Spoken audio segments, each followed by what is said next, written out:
Voilà, bienvenue et bonjour tout le monde dans ce webinaire. Aujourd'hui, on va parler d'inclusion numérique et de la barrière de la langue, comment la langue peut poser problème pour des personnes allophones en situation d'illettrisme. Et nous avons invité pour ça quelqu'un de chez Proforal qui donne des cours de français langue étrangère, le FLE, et on organise ce webinaire en partenariat avec la COCOF. Ce webinaire est enregistré et sera rediffusé et accessible à tout le monde par après. Si vous avez des questions, je le répète, pour les personnes qui viennent d'arriver, posez-les dans le chat, on y répondra par écrit, et sinon à l'oral à la fin, et je vous invite à garder vos micros coupés. Au programme aujourd'hui, le menu principal sera la présentation donc de Julie Minguet qui travaille pour Proforal et qui est donc euh, experte en la matière des barrières de la langue et comment en fait apprendre le français à des primo-arrivants, des allophones, des personnes qui ne maîtrisent pas la langue française et dont on voit aussi que le numérique pose problème dans leur vie au quotidien. On va vous montrer aussi quelques outils numériques et pédagogiques que vous pouvez utiliser pendant vos cours, dans vos accompagnements avec des personnes éloignées du numérique et ou allophones. Et à la fin du webinaire, vous avez aussi l'occasion d'échanger avec la communauté, de partager votre expérience éventuellement, poser des questions euh, si vous en avez. Alors la fracture numérique, c'est un chiffre qui entre-temps est assez connu des professionnels et bénévoles de l'accompagnement numérique. 46% de la population belge active, donc c'est-à-dire entre 16 et 74 ans, est en situation de vulnérabilité numérique et tôt ou tard, ces personnes vont avoir des problèmes à aller au bout d'une certaine démarche numérique, qu'elle soit administrative, liée à la recherche d'emploi, à l'école, ou même pour leur vie privée, pouvoir aller au bout de quelque chose, profiter d'un service spécifique. Et donc, c'est dans ce contexte qu'on organise ce webinaire, parce que la fracture numérique touche en fait une grande part de la population, hein, je viens de le dire, presque une personne sur deux, c'est même plus encore pour les seniors. Ça touche également les jeunes qui, à la sortie de l'école, en fait, ne savent pas faire un CV, ne savent pas utiliser un logiciel de traitement de texte, par exemple Word, pour écrire une lettre de motivation, ne maîtrisent pas bien le rangement des documents, ne savent pas se connecter sur un site administratif lié à la recherche d'emploi, Actiris, Forem par exemple.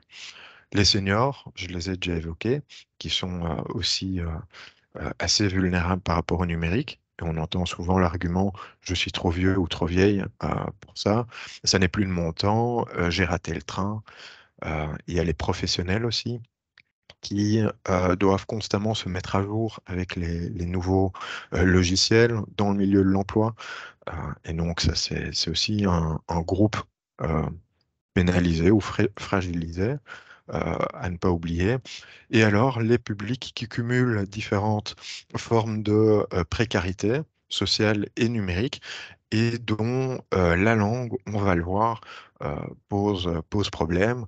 On voit que les personnes qui sont en situation d'illettrisme sont elles aussi fragilisées.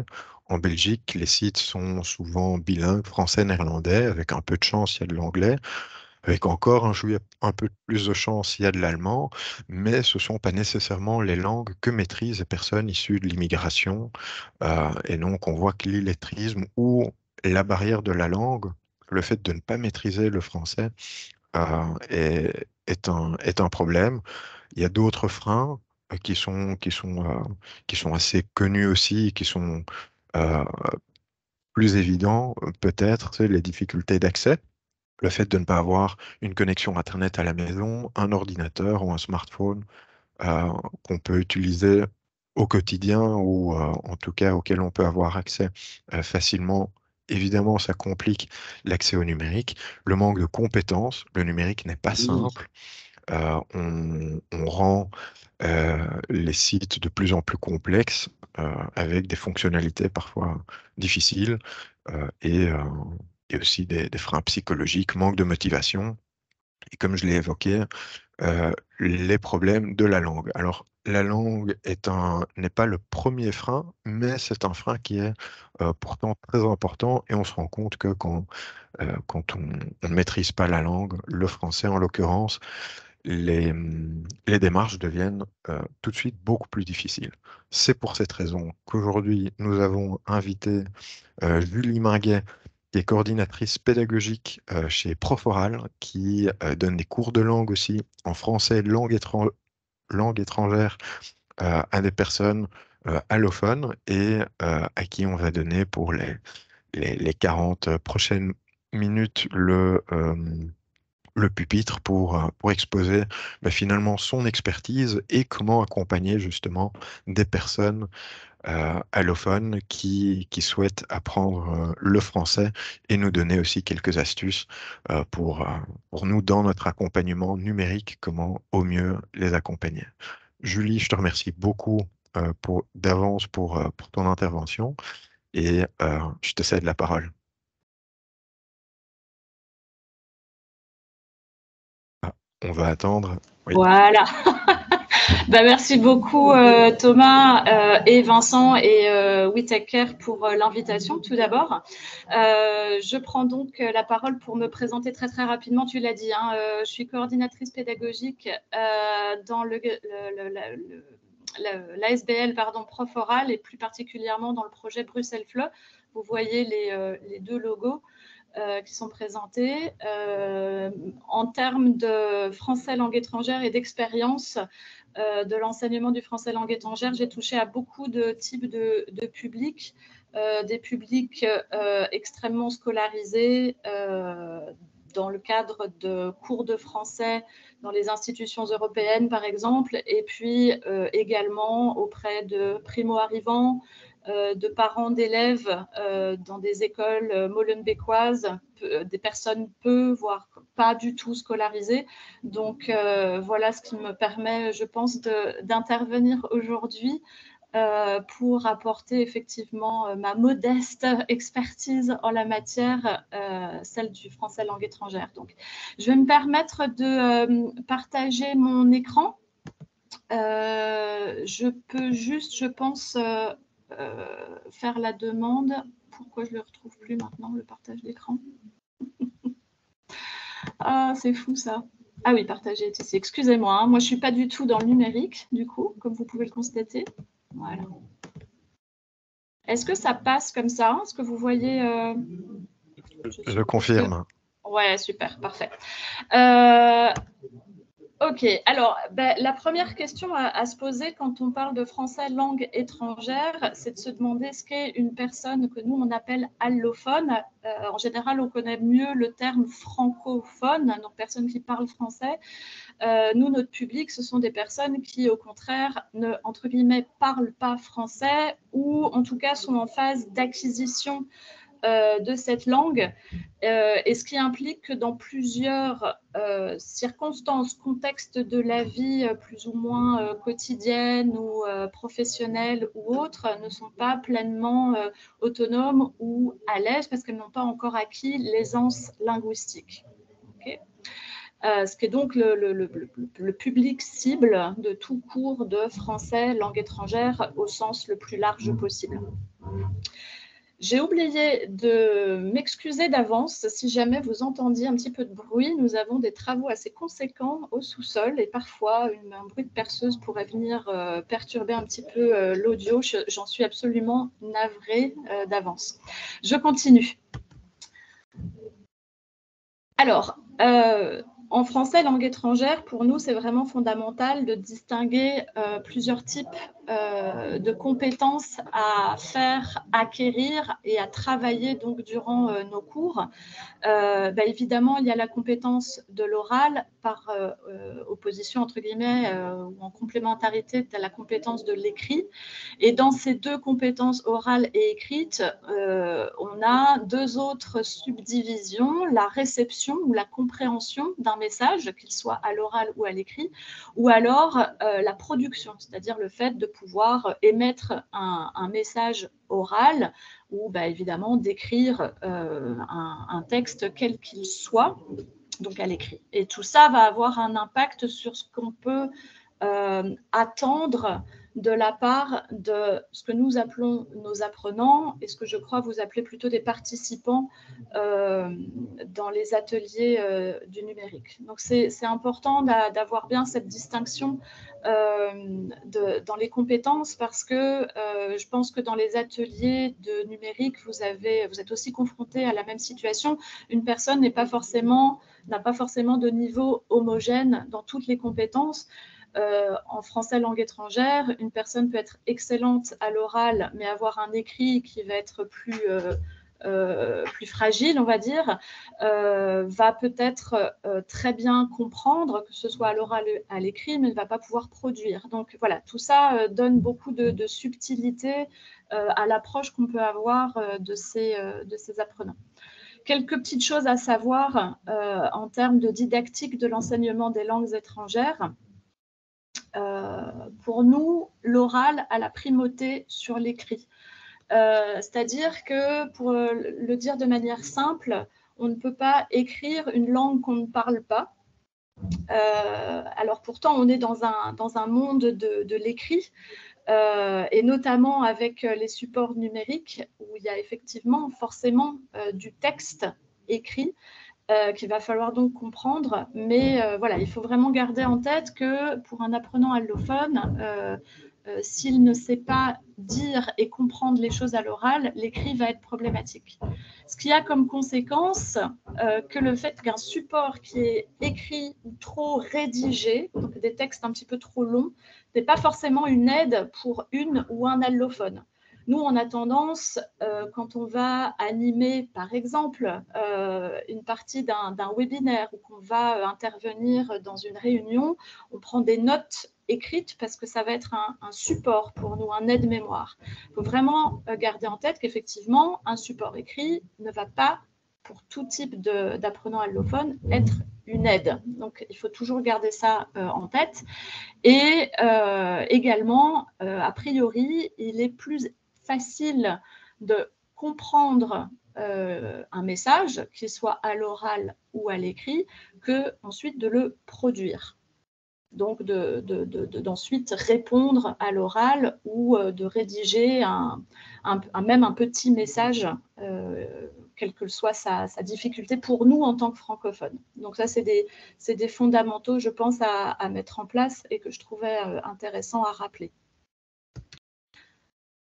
Alors ensuite, dans la didactique de l'enseignement des langues étrangères, nous avons évidemment une classification en niveaux selon cet acronyme ici, le CECRL, donc le cadre européen commun de référence pour les langues, qui est un cadre édité par l'Union européenne pour toutes les langues parlées dans l'Union européenne et qui liste les compétences à acquérir dans tous les niveaux, peu importe la langue qu'on étudie. Donc ça peut être en allemand, en italien, en espagnol.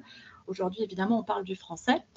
Et on a trois grandes classes de niveaux de langue. On a les niveaux A, qu'on va appeler donc plus communément les niveaux débutants, qui se subdivisent en A1 et A2. Les niveaux B, les intermédiaires, qui se subdivisent également en B1 et B2.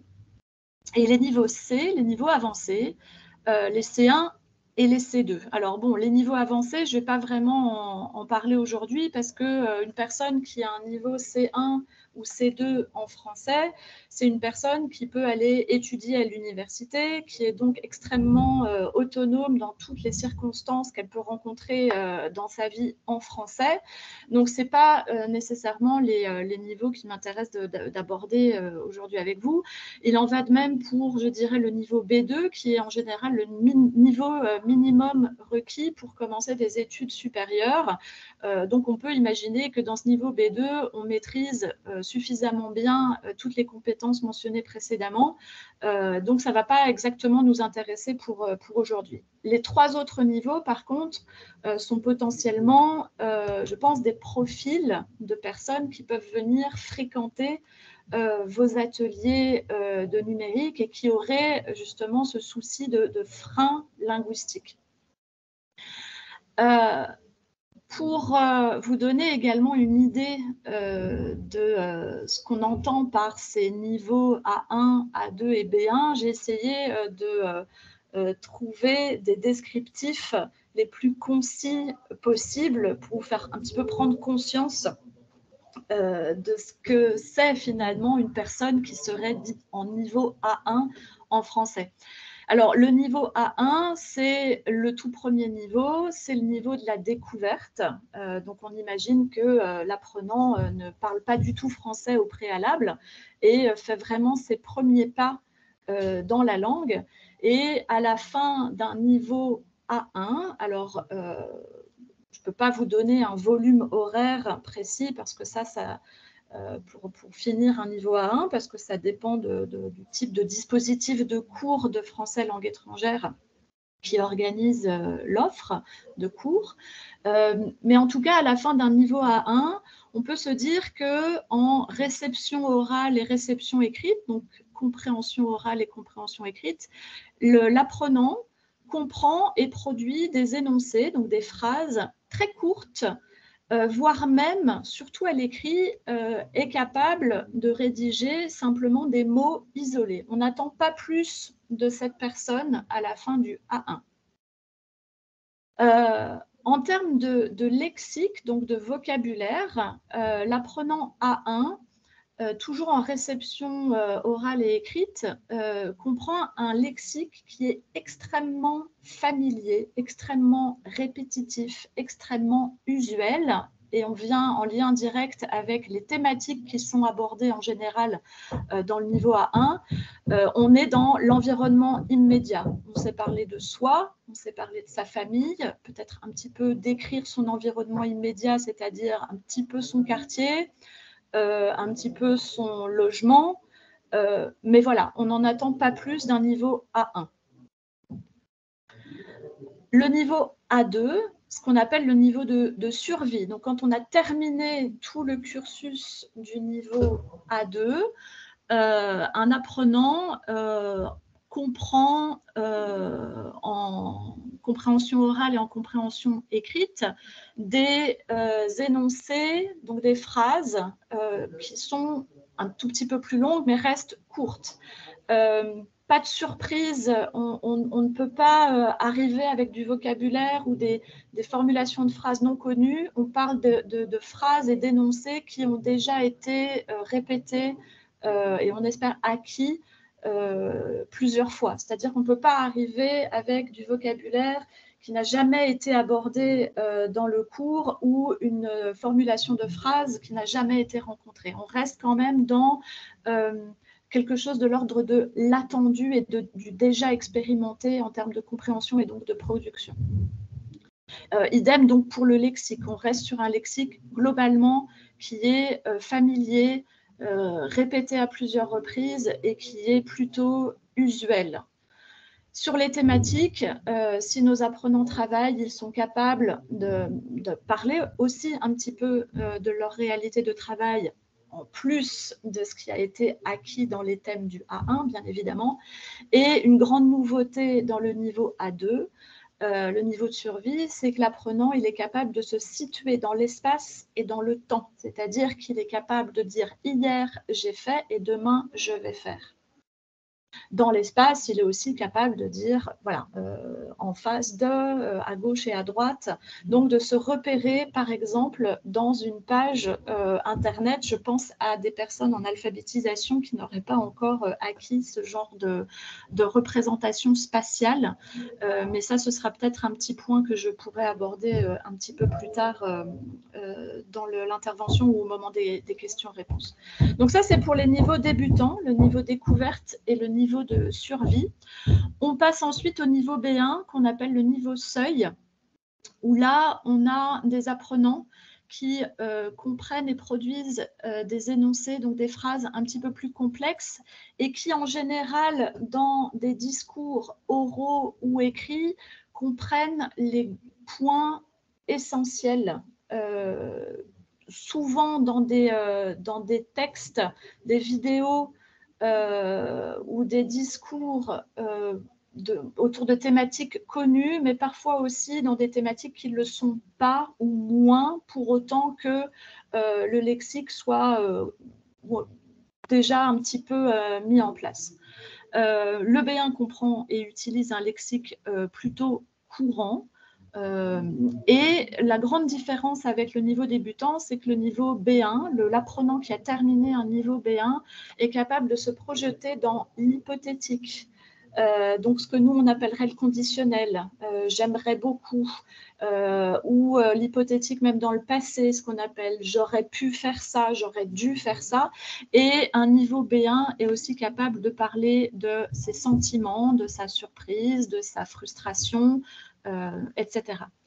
Je pense que finalement, ce qui nous intéresse le plus, ce qui va être le plus délicat dans les, enfin j'imagine, hein, ce qui est le plus délicat dans les ateliers du numérique, ce sont finalement des apprenants qui relèvent de ces niveaux dits A1 et A2, donc découverte et survie.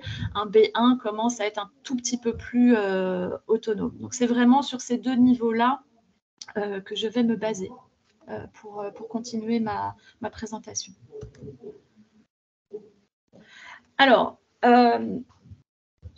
face à des apprenants allophones, donc il faut comprendre quand même que dans un atelier de numérique, ce qui va être compliqué, et je pense que vous l'avez déjà constaté puisque vous êtes présent dans ce webinaire et que ce sont des questions qui doivent vous habiter, la problématique de ces apprenants, c'est de combiner à la fois l'apprentissage du numérique, de se familiariser avec les outils, mais en n'ayant pas nécessairement tous les outils linguistiques à leur disposition pour peut-être faire cette acquisition du numérique au mieux.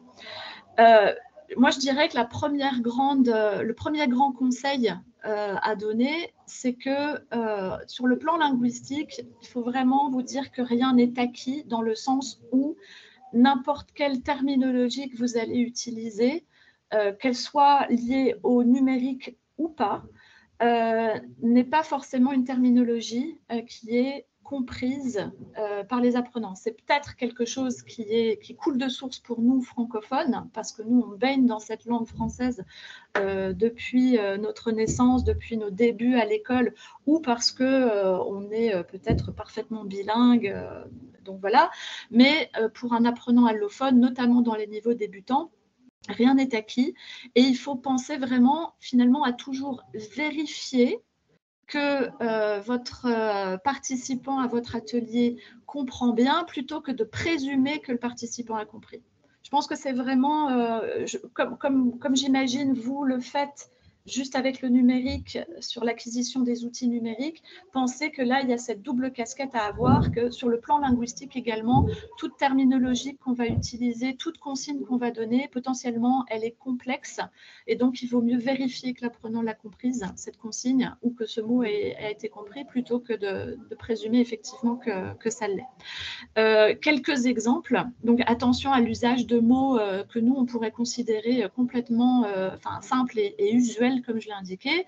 Les exemples de destinataire et expéditeur qu'on utilise aussi pour le simple courrier postal, qui sont, selon moi, des mots vraiment faciles qu'on utilise tous les jours. Pour un apprenant allophone, ce n'est pas du tout le cas. Je parle beaucoup de lexique, mais il y a aussi des tournures de phrases très usuelles qu'on utilise énormément en français sans s'en rendre compte. Comme exemple, c'est cette application qui sert à envoyer un mail. Ça, c'est une phrase qui est extrêmement complexe pour un apprenant, particulièrement un apprenant débutant, donc c'est niveau A1 et A2 dont je parlais. La phrase suivante, avec ça, vous pourrez envoyer un mail. Finalement, ça aussi, ce sont des tournures de phrases qu'on va utiliser finalement très facilement entre nous, mais qui sont particulièrement complexes pour les apprenants allophones. Voilà, j'espère que je vais pouvoir couvrir le bruit de la perceuse qui vient de démarrer. Encore une fois, je vous prie vraiment de m'excuser du bruit. Alors, du coup, j'arrive quand même au cœur de l'intervention et c'est maintenant qu'il y a la perceuse. Bref, j'espère que tout va bien quand même. Alors, sur quelques trucs et astuces que je pourrais vous donner pour peut-être mieux appréhender et mieux accompagner vos participants aux ateliers du numérique. En phase de préparation de votre atelier, sur le plan linguistique et plus précisément, je dirais, sur le plan du vocabulaire, du lexique, il faut absolument veiller à circonscrire le contenu linguistique. C'est-à-dire que parfois, on a tendance à vouloir bien faire et à donner beaucoup de vocabulaire à nos apprenants allophones. Il y a parfois des profs de français langue étrangère qui peuvent avoir ce petit travers-là également. Mais en plus de se familiariser avec l'utilisation de tel ou tel outil numérique, s'il faut par ailleurs mémoriser sur le plan purement lexical, linguistique, une liste de 15 ou 20 mots, alors là, vous mettez vos apprenants, vos participants en surcharge cognitive.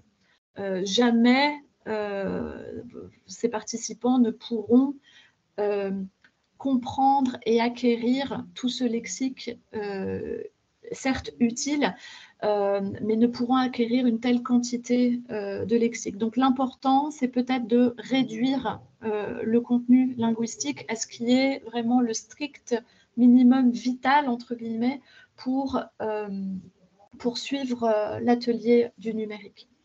Ensuite, j'ai été regarder quelques ressources, modules, je pense, mises à disposition par 1, 2, 3 Digit pour un petit peu voir comment pouvait se passer le déroulement d'un atelier du numérique.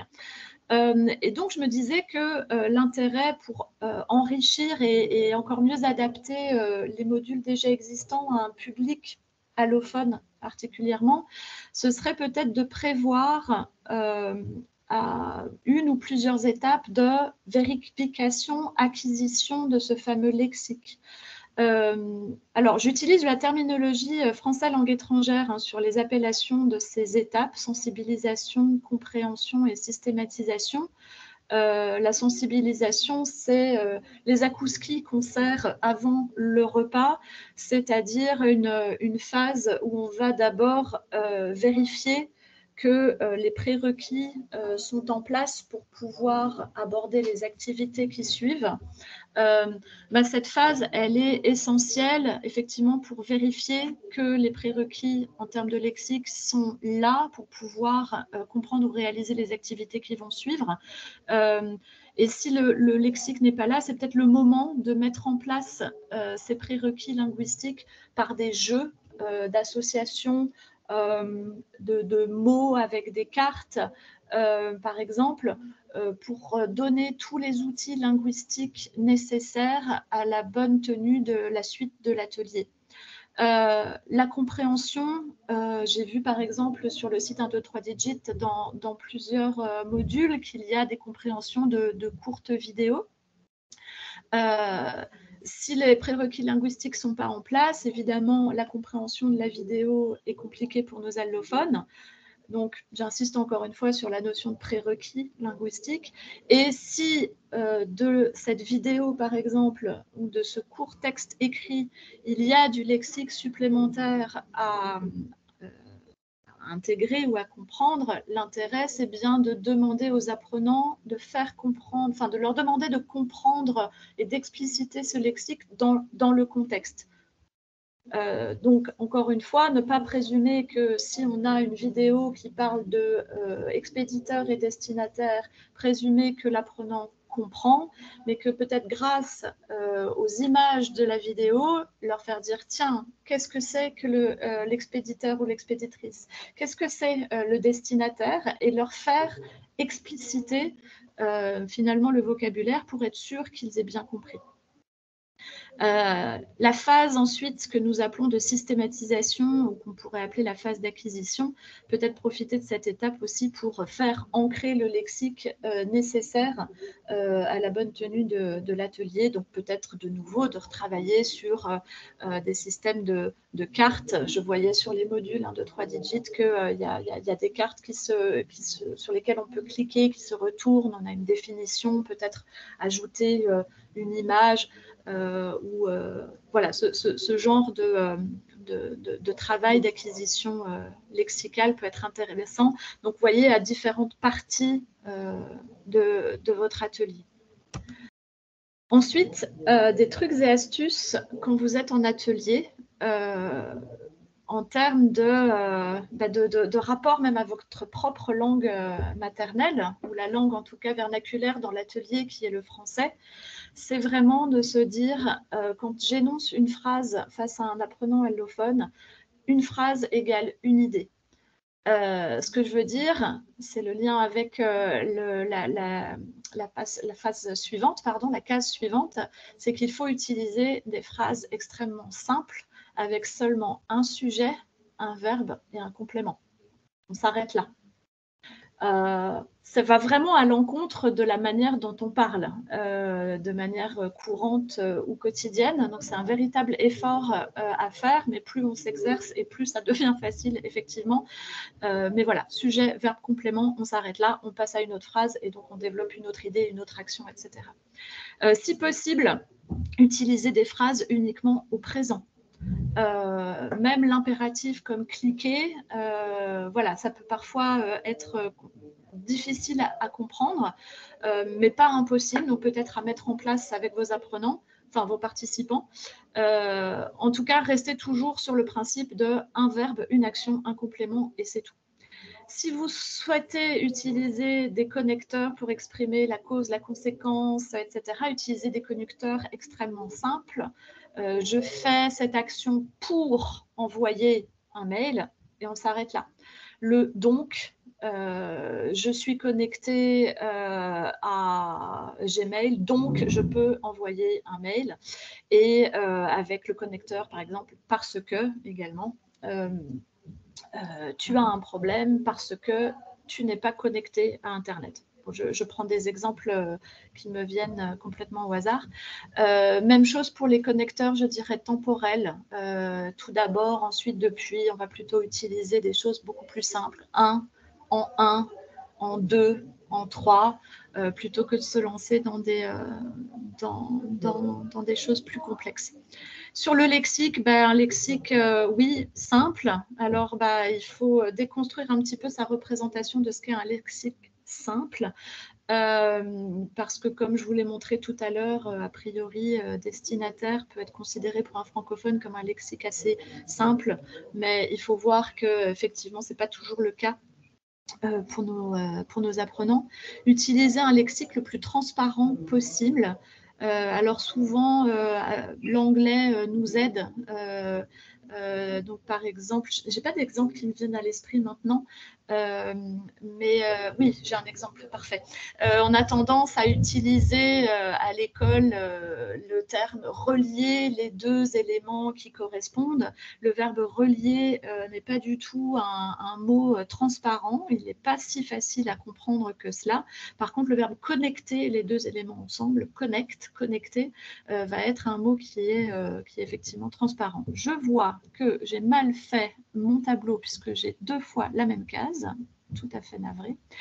Et alors, dans votre discours, essayez de ne pas utiliser de mots parasites.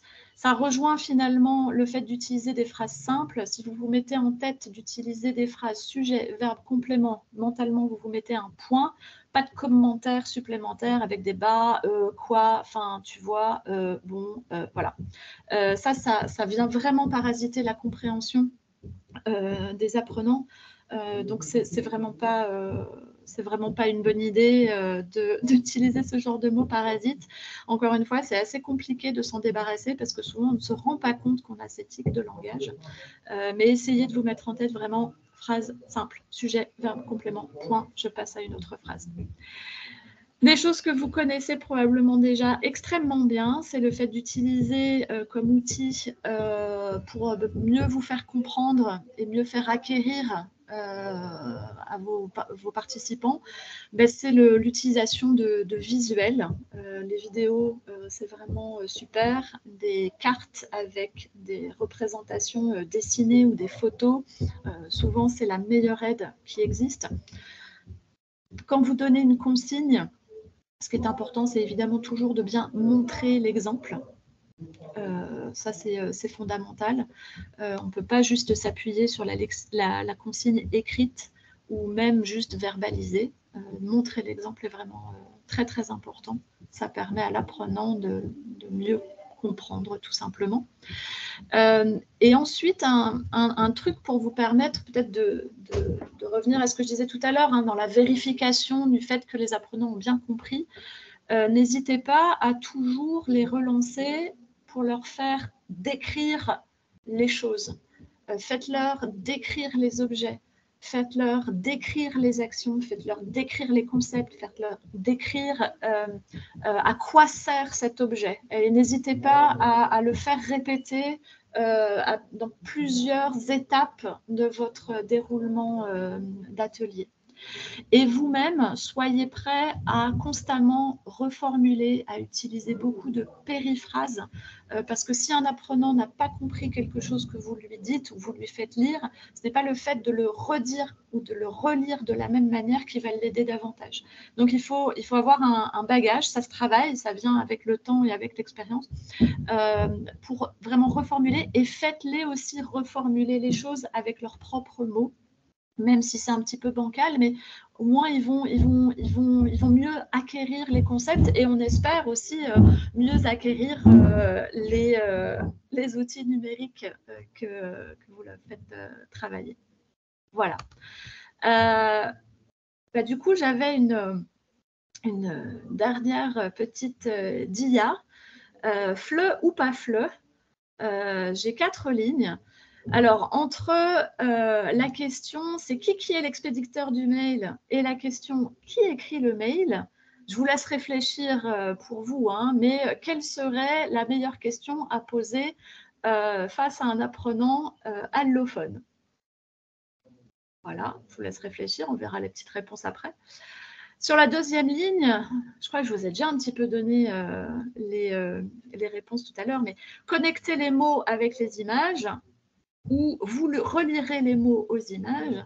Laquelle de ces deux propositions pour vous est plus adaptée à un allophone que l'autre? Je vous laisse réfléchir, on va voir les réponses après. Ensuite, c'est un objet qui sert à quoi? Pourquoi j'utilise cet objet? Même question, laquelle de ces deux propositions sera plus facile à faire comprendre à un allophone?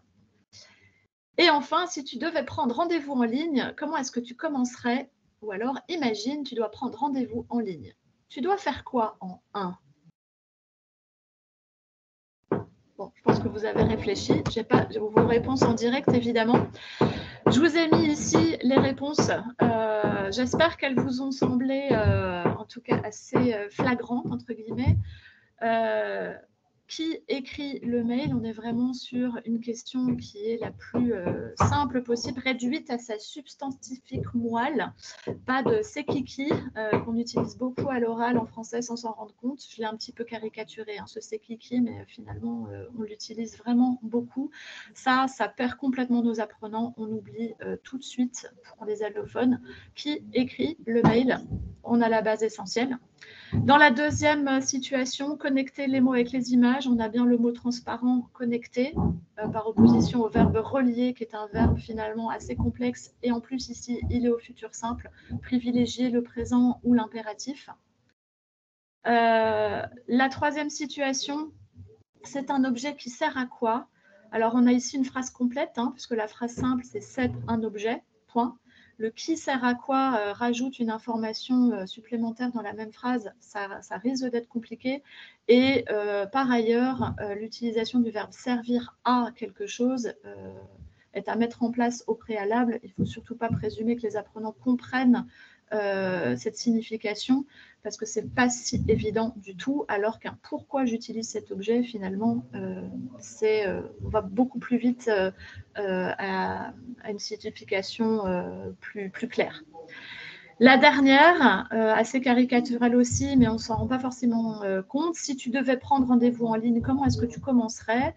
Pour nous, ça, c'est des phrases de niveau intermédiaire, avec le fait de se mettre dans une situation hypothétique avec de l'imparfait, du conditionnel. La phrase était extrêmement longue. Enfin, c'est une question d'ailleurs.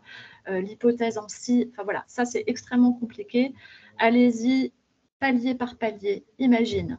Déjà, poser le fait qu'il faut se projeter dans quelque chose qui n'est pas réel. Tu dois prendre rendez-vous en ligne.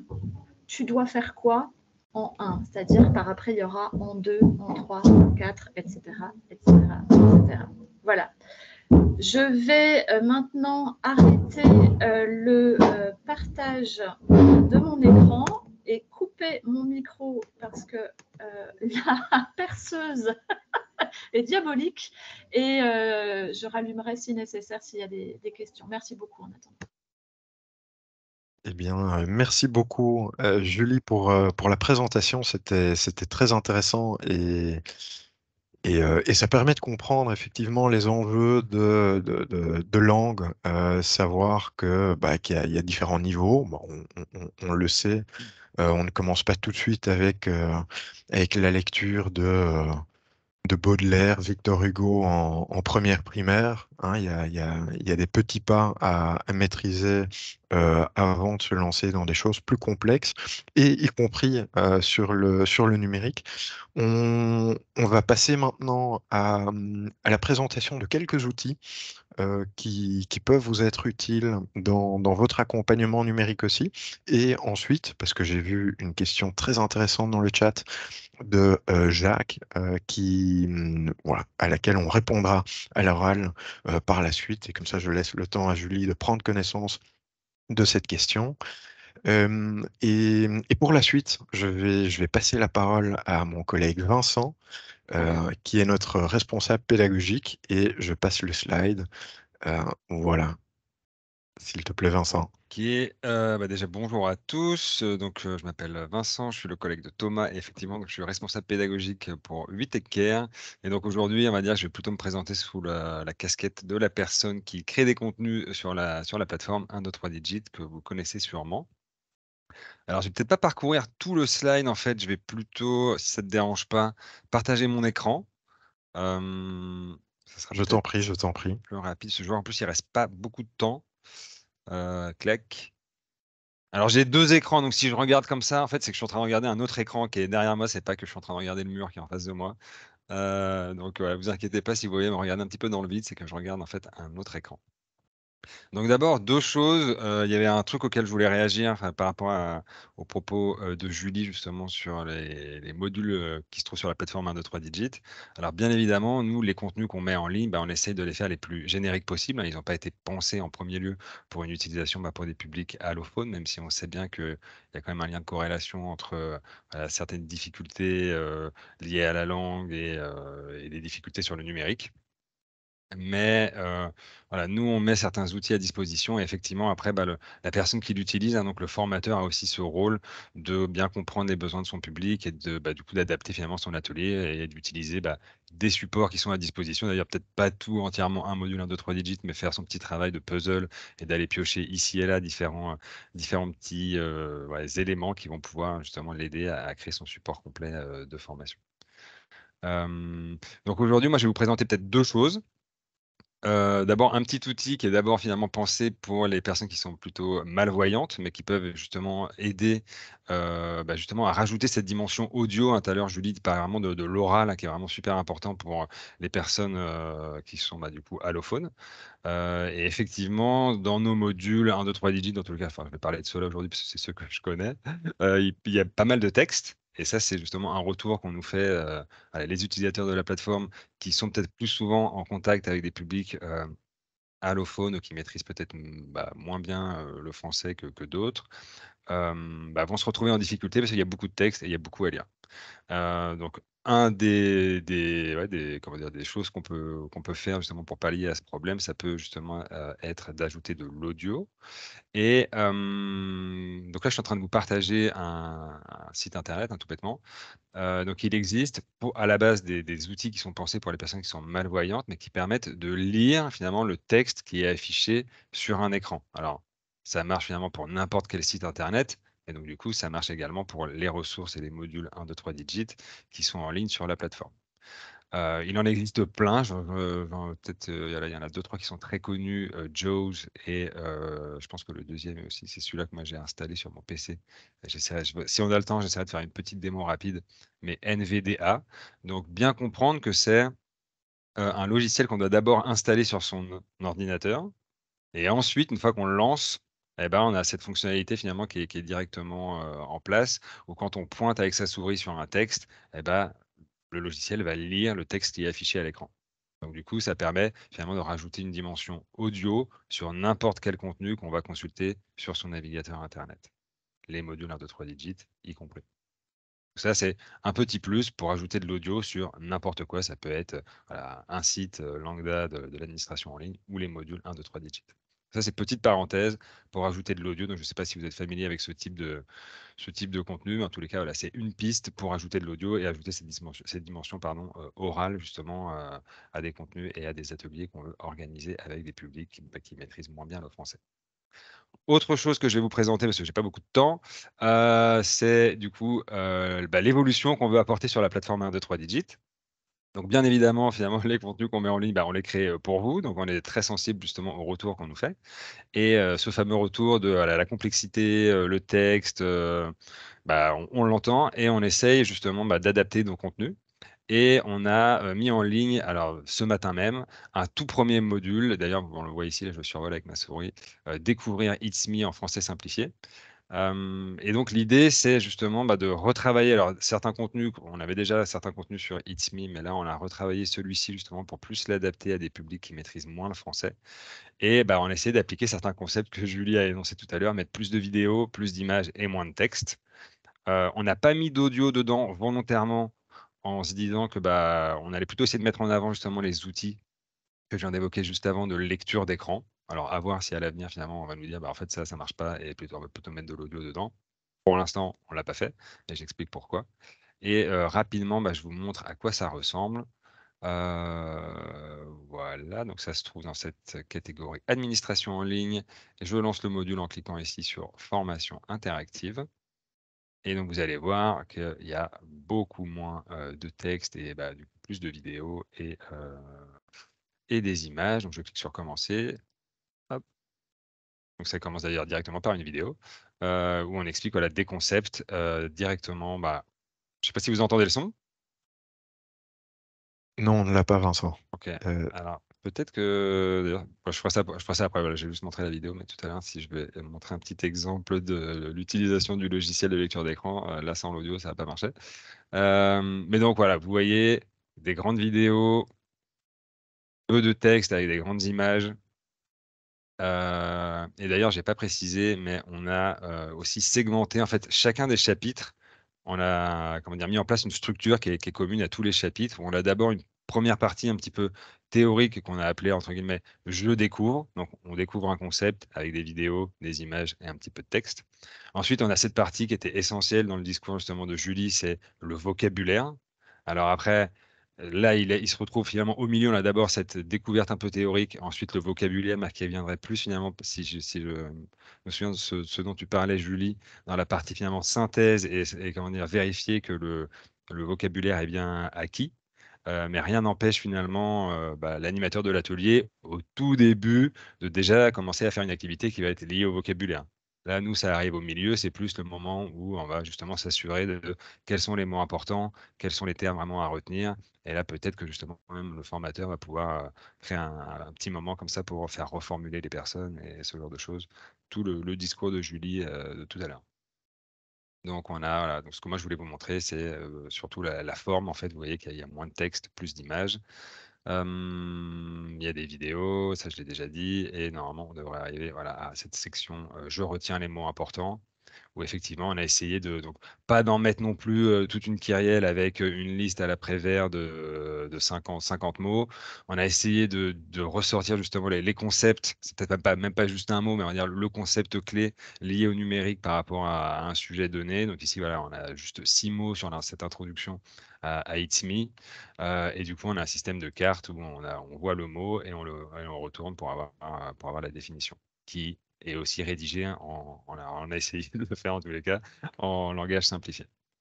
Voilà pour ça. Donc ça, c'est le vocabulaire. Et ensuite, on arrive à une partie je m'entraîne. Donc l'enchaînement logique, c'est bien celui-ci. D'abord, je découvre, je vérifie les mots importants et ensuite, je m'entraîne avec des exercices qui peuvent être à la fois donc, des quiz.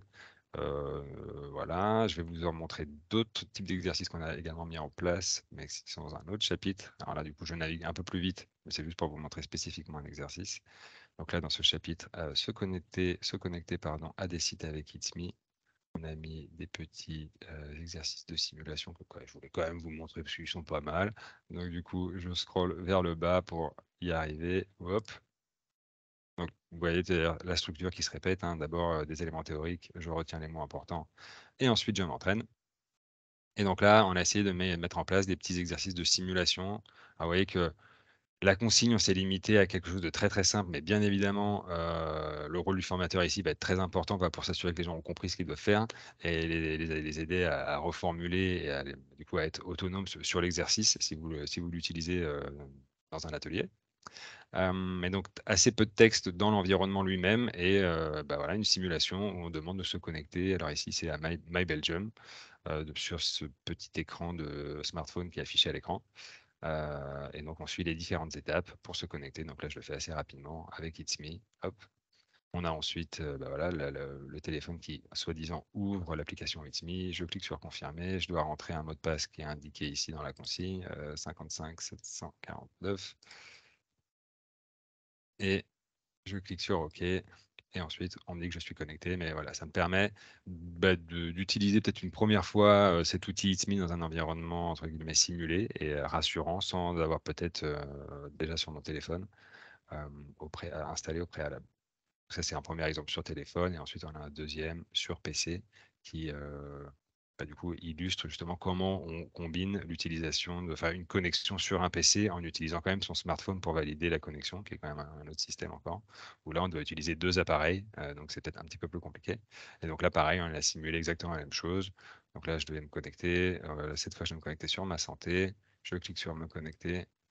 Et ensuite, il y a un petit GSM qui devrait apparaître normalement à l'écran une fois que je rentre le numéro de téléphone de la personne. Donc ici, c'est 0400 3, 1, 2, 3, comme 1, 2, 3 digits. Hop.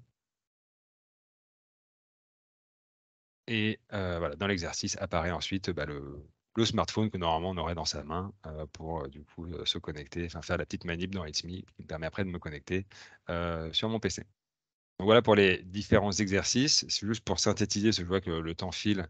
Des contenus qui sont très simplifiés en termes de texte. On utilise beaucoup de vidéos et beaucoup plus d'images. Donc l'idée, voilà, c'est d'avoir un contenu qui est beaucoup plus approprié aux publics qui sont en difficulté sur la langue. Et avec un découpage systématique en mode d'abord je découvre, ensuite il y a cette vérification du vocabulaire, et ensuite je m'entraîne. Voilà pour ça. Je vais essayer juste rapidement de retourner sur mon premier écran et de vous montrer à quoi. Alors, par contre, je vais couper le partage et le relancer avec le son. Ça va juste me prendre 2 petites secondes. Hop. Il doit y avoir un truc à cocher pour avoir le son. Ah voilà, c'est ça. Et donc là, je vais me mettre par exemple sur ce texte-là. Je vais juste rapidement lancer l'application. Donc moi, je l'ai déjà installé sur mon PC. J'ai installé NVDA. Ça vient de se passer quelque chose. Bien, OK, OK, Je clique sur OK. Microsoft Team Meeting, micro, 123 OK. Et donc, alors des fois, c'est un peu perturbant parce que ça parle beaucoup sans qu'on le veuille, mais il y a ce système de clic et puis ça s'arrête. Mais de temps en temps, la dame, elle a beaucoup de choses à dire. Et donc, un petit exemple, voilà, donc on est sur ce module 1, 2, 3 digits, et en déplaçant le curseur de ma souris sur un texte, l'application va le lire automatiquement. Si ça marche. Bien évidemment, ça marche pas. Alors, j'ai fait quoi? Applique Ah, GSTAL la fille. oula. J'ai peut-être avec les 2 écrans, peut-être que ça fonctionne pas. Article Let's Story là. Ah, peut-être que ça marche pas avec 2 écrans. Alors, attendez, il faudrait peut-être que je modifie ça. Vous voyez que j'ai mal fait mon test. Mais hop, ce serait bon à savoir. Je peux le tester ici. L'application Ah, ok. NISM est comme une carte d'identité numérique. Ok, du coup, vous voyez plus mon écran. Mais je L'application vais juste Vincent, repartager ça. Microsoft.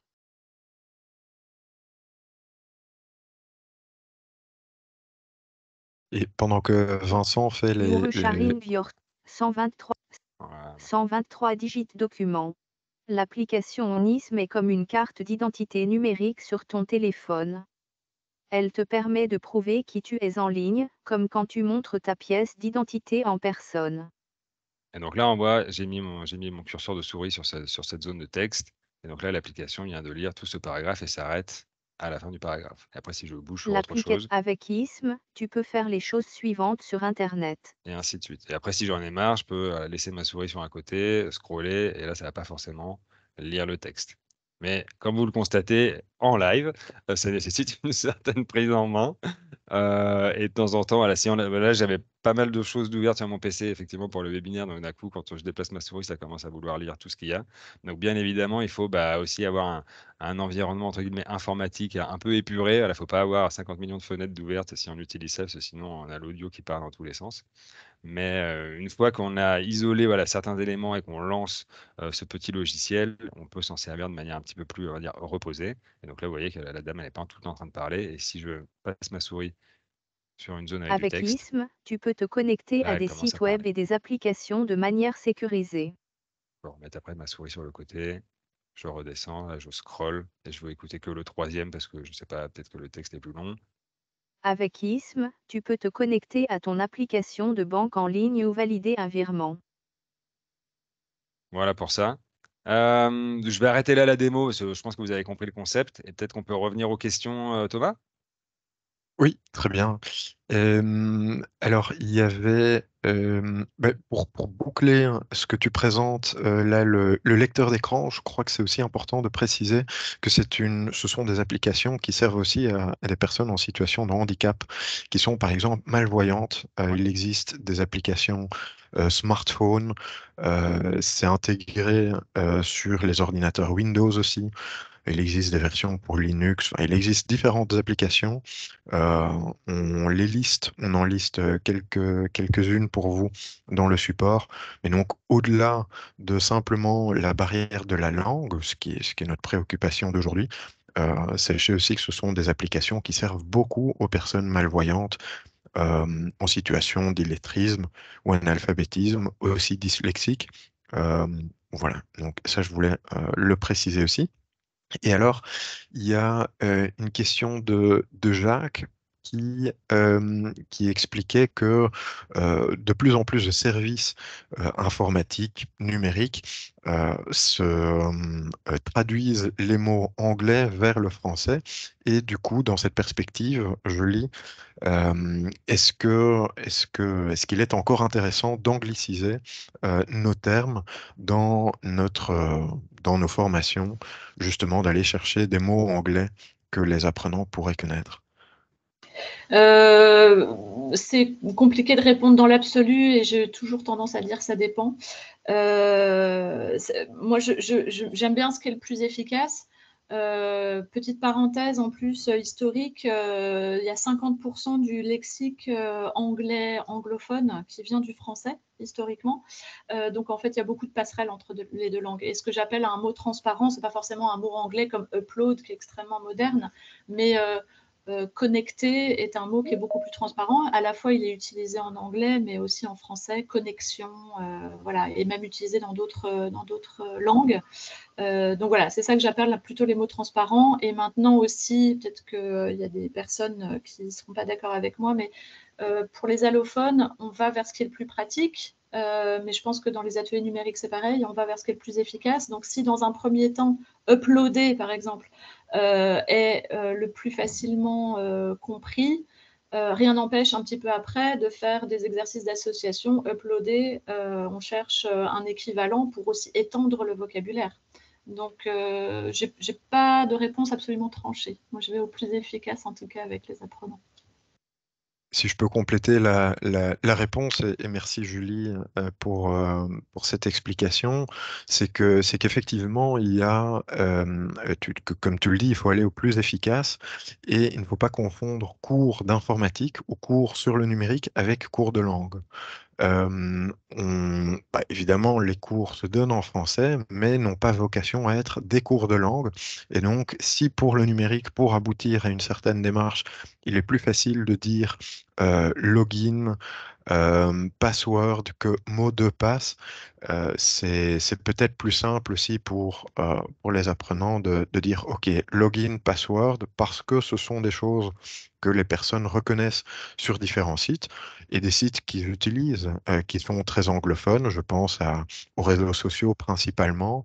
À ce moment-là, ça pourrait peut-être être intéressant de garder les mots en anglais, même si d'un point de vue très francophone, francophile, ça n'est pas correct.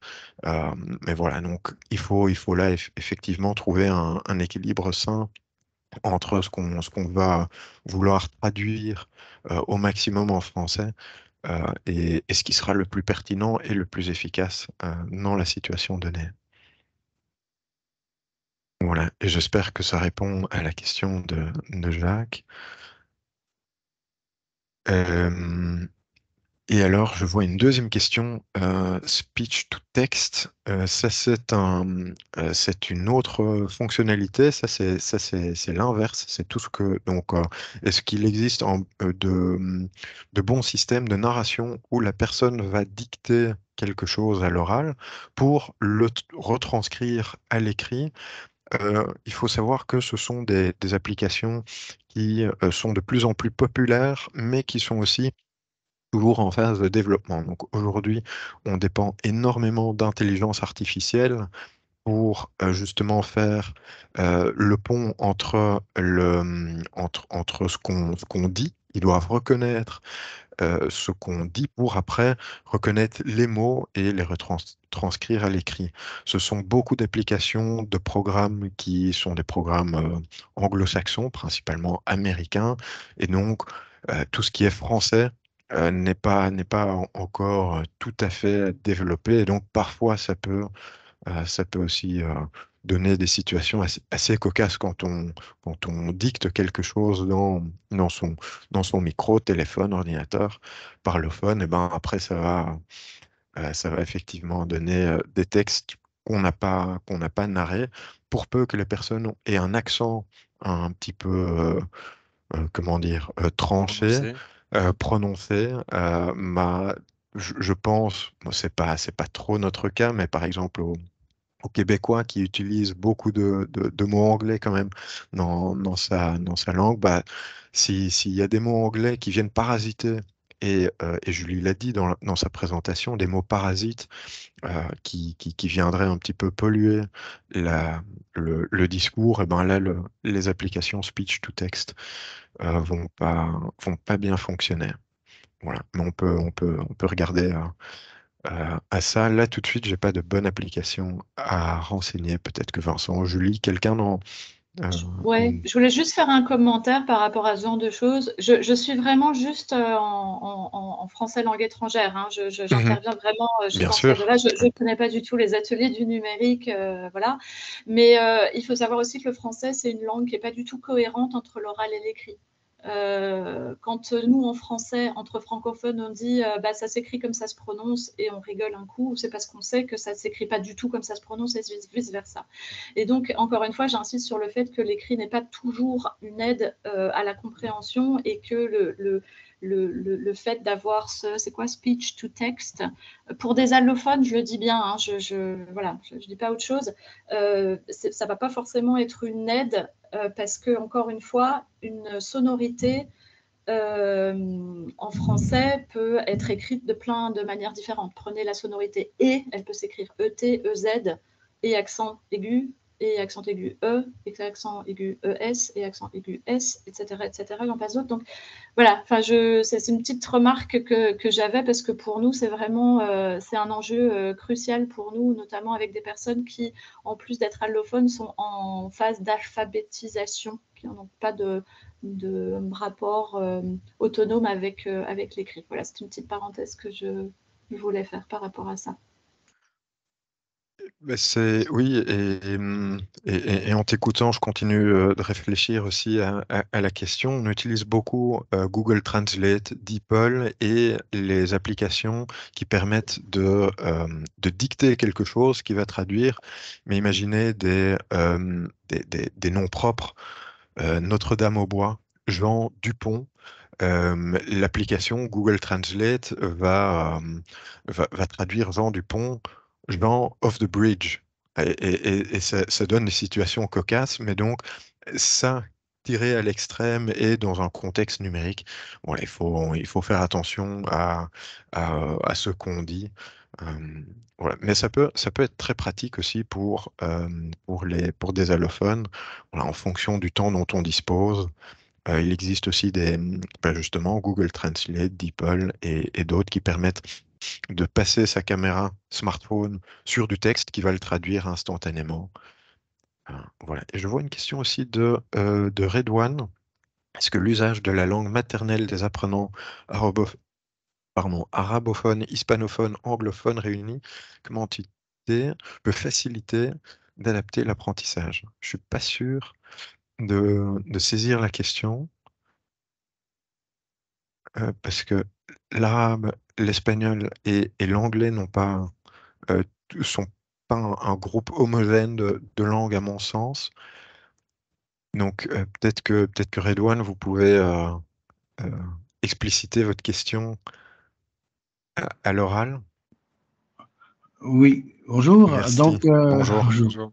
Non, moi, je veux dire par rapport à l'intervenante, Madame, attendez, Julie Minguet, oui. Julie Minguette, voilà, est-ce qu'elle pense que mettre un peu un groupe arabophone dans une formation peut faciliter d'adapter l'apprentissage, ou est-ce qu'elle voudrait, elle pense que le mélange peut apporter quelque chose de mieux? Quelle est la meilleure façon de, voilà, parce que peut-être que la langue maternelle d'une entité peut être adaptée directement à une approche plus adaptée que d'avoir un ensemble hétérogène et qui exige un peu de, voilà, auquel on va inculquer d'une manière globale les connaissances. Voilà, je ne sais pas vraiment. Voilà. C'était une idée comme ça, mais moi, je n'ai pas les éléments Je pour me voir permets, si. hein, ouais. Ouais, Ah oui, ouais. allez-y, allez-y, allez-y. Oui, oui, ça va, c'était un peu juste ça pour voir un peu, est-ce que vous serez d'accord de dire oui, mais parce que là, on a les Ukrainiens aussi qui sont, voilà, on a un peu, surtout moi je travaille dans le social, et donc on a un public à chaque fois de cultures différentes, de langues différentes, et est-ce qu'à chaque fois on doit s'adapter ou on doit continuer à donner le même cursus? Voilà, parce que voilà, Il y a beaucoup de questions en une seule. bah voilà, mais c'est monsieur Faut qui m'a dit reformuler, allez Julie. Faut intervenir, reformuler. Oui, par le tout à micro. fait, Hein. tout à Du coup, fait. c'est lui qui est coupable de. Voilà, il m'a laissé un peu trop parler. Mea culpa. On en reparlera après. Ouais, Non, non, je blague. ouais, mais juste Moi, avant que j'adore dire. avant que la perceuse commence à. Voilà. Bah, ils sont en pause maintenant, c'est la pause de midi, évidemment. Donc, mais c'est surtout que peut-être il y a beaucoup de personnes qui voudraient peut-être aller manger avant de redémarrer sur Ouais. les réunions de l'après-midi. Mais moi, j'ai toujours tendance à dire, mais ça dépend. Enfin, d'un point de vue purement linguistique, je peux répondre. Maintenant, sur les ateliers du numérique, je ne sais pas comment les groupes sont constitués. Je ne sais pas si vous avez la possibilité de constituer vos propres groupes de 1. De deux, je peux imaginer que oui, d'une certaine manière, si on a un groupe que d'arabophones, et encore, je ne parle pas l'arabe, mais si je comprends bien, c'est une langue dialectale, donc l'arabe du Maroc n'est pas le même que l'arabe d'Égypte. C'est le classique. Voilà, c'est ça. Donc, peut-être que ça peut aider dans le numérique pour comprendre, acquérir les concepts, mais maintenant, quand les participants se retrouveront tout seuls face à leur smartphone pour demander un rendez-vous à la maison communale ou au CPAS, est-ce qu'il ne faudra pas quand même qu'il y ait aussi du linguistique qui entre en jeu et que donc on fasse des barrières. Enfin, je veux dire, on ne peut pas se passer du linguistique pour acquérir dans tel environnement donné les outils, les actions à mener, etc. Donc, c'est la langue au service de l'acquisition du numérique. Mais je ne dis pas qu'on devrait leur apprendre l'accès au numérique en arabe dans leur langue maternelle. Mais même dans la langue française, une entité arabophone à laquelle on doit adapter la matière à… En français, langue étrangère ? Oui. Ah, nous, on fait tout en français. Non, c'est pas forcément plus facile. C'est plus pratique. Voilà. Bah, ça, on tombe dans la facilité, mais on conforte les apprenants dans leur langue maternelle. Or, nous, on veut les décentrer et au contraire qu'ils s'approprient la langue française. Donc, en fait, tous nos cours à partir du niveau mais 0 complet, ce qu'on appelle la leçon 0 qui commence par bonjour, je m'appelle Julie, c'est en français. Moi, je ne parle pas arabe et j'ai donné cours à des arabophones. Donc, voilà. Non, ma question est de dire, est-ce que on met un groupe à qui on va apprendre la langue française, hein, on parle toujours de la langue française. Hein, oui, je parle vous de devez ça. apprendre l'arabe. Non, mais je dis, est-ce que au anglais, au espagnol, est-ce que les hispaniques, ils ont plutôt besoin d'un message d'apprentissage de la langue dont, voilà, que les anglo-saxons, que les… voilà, c'est un peu ça. Mais après… je sais que c'est pas facile parce que on est dans la diversité et qu'on ne peut pas trier ou voler un peu les communautés et leur inculquer un français d'une manière et d'autre, parce que je trouve que… Ouais, alors moi je rebondis sur un mot, je me permets, parce que ça c'est super important. Nous, on accompagne les gens dans l'apprentissage, on leur inculque rien, parce que donner de la théorie, finalement, ne fait pas qu'on maîtrise une langue. Et je pense qu'on va œuvrer ensemble dans un groupe, qu'on soit de langue maternelle ou autre différente. Donc voilà. Voilà. Ça, c'est vraiment ça en français langue étrangère, on n'est pas dans l'enseignement traditionnel avec je vous explique comment fonctionne la langue, maintenant vous appliquez. On est dans une vision bien au contraire qu'on appelle déductive plutôt que inductive plutôt que déductive. Voilà, oui. Voilà, donc c'est pareil, mais je ne sais pas si je réponds à la question, mais on fait au mieux avec des groupes linguistiques différents dans les groupes. Voilà. Moi, j'en Merci à vous. Peut-être, Edouard, c'est aussi le truc d'être aussi intéressant. flexible, quoi. Tu peux avoir un groupe hétérogène et puis de temps en temps, tu vas faire des activités en sous-groupe où les gens, peut-être, s'ils sont plus à l'aise à se mettre à deux qui parlent la même langue, et ben, ça peut aussi marcher. Ben, voilà, ça, c'est aussi la décision du formateur de savoir comment il va aborder son groupe. Et puis, il y a toujours à gagner, justement, de mélanger, de jouer sur l'hétérogénéité. Puis de temps en temps, quand il y a besoin d'être rassuré, ben là, tu peux faire un sous-groupe ou les gens qui se mettent deux par deux dans la même langue. Ça, c'est possible aussi, quoi. Super. Merci. Effectivement, et sur un 2, 3 digits, c'est rangé aussi par niveau de compétences où il y a un minimum de compétences à avoir pour passer, pour accéder à certains modules, sinon ça n'est pas pertinent. Et donc attention au niveau de compétences numériques plus niveau de compétences de la langue. Ça fait beaucoup de paramètres, j'ai peur, dont il faut tenir compte. Il faut que ce soit que des débutants, arabophones, niveau A2 français. Voilà, ça augmente le calendrier de votre calendrier finalement de formation pour dire je donne la même formation aux hispanophones, arabophones, etc. Voilà, donc là il faut trouver un équilibre sain. Je vois qu'il est bientôt 12h20, qu'il n'y a pas de nouvelles questions dans le chat. On va libérer les personnes qui souhaitent y aller. Merci beaucoup à tout le monde pour votre participation. On reste encore quelques minutes si vous avez des questions, des choses que vous aimeriez partager avec nous. Je profite aussi de l'occasion pour remercier encore une fois énormément Julie Minguet de Proforal pour son intervention, d'avoir expliqué justement tous les enjeux des barrières de la langue dans un contexte où on donne des cours justement sur le numérique. Donc, merci beaucoup, beaucoup, Julie, pour ça. Merci pour votre participation et à bientôt pour les prochains webinaires. Bon appétit, au revoir tout le monde.